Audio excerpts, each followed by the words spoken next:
Éric Zemmour, et les deux Corans.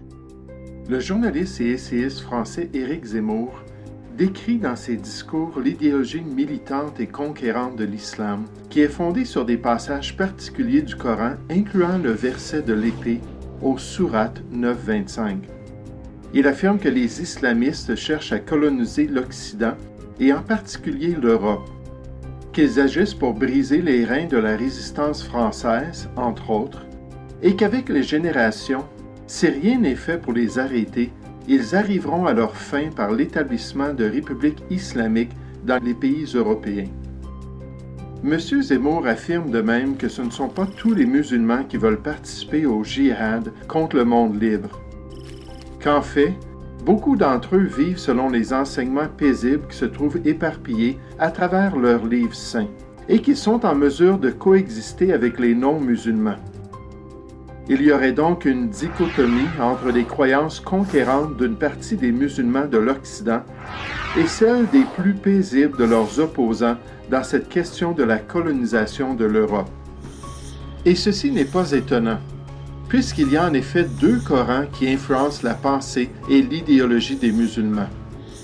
Il y a le Coran de la Mecque, qui représente le côté religieux et paisible de Mahomet pendant ses 12 ans dans cette ville sainte.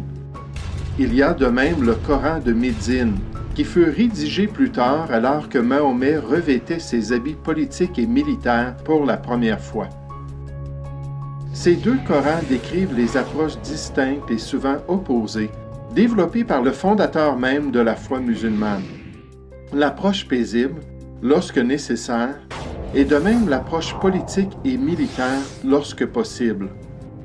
Mahomet manigança donc cette stratégie sociopolitique pour ses disciples qui consiste dans ce qui est nommé l'Oudna de l'islam.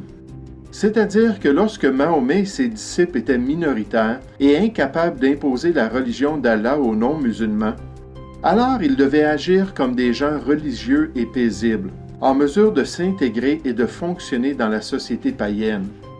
Tandis que dès qu'il y avait assez de force et d'influence parmi ses rangs pour s'imposer sur la société, comme après ces quelques années à Médine, alors les vraies couleurs de la foi musulmane devaient paraître par une prise de contrôle du système politique, légal et militaire. L'objectif était nécessairement de pouvoir instituer la seule religion tolérable parmi les nations, évidemment la religion islamique. Ainsi, il y a des passages paisibles dans le Coran, oui, dans le Coran de la Mecque, qui représentent l'étape préliminaire des objectifs que Mahomet devait mettre en place pour son Dieu. Il y a toutefois aussi le Coran de Médine, avec ses réalités militantes, intolérantes et conquérantes du plan final d'Allah pour les nations. Quelqu'un pourrait-il s'objecter à une telle conclusion à la lumière des faits? Est-il difficile d'accepter qu'une telle stratégie, comme l'Oudna, fasse partie de l'idéologie enseignée aux musulmans? Alors la personne honnête et sincère n'a qu'à étudier la vie de Mahomet et des califes qui le succédèrent. Elle n'a qu'à examiner les pratiques socio-culturelles du fondateur même de cette religion et des dirigeants qui sont appelés les califes droitement guidés, puisqu'ils ont été instruits au pied du prophète de l'islam.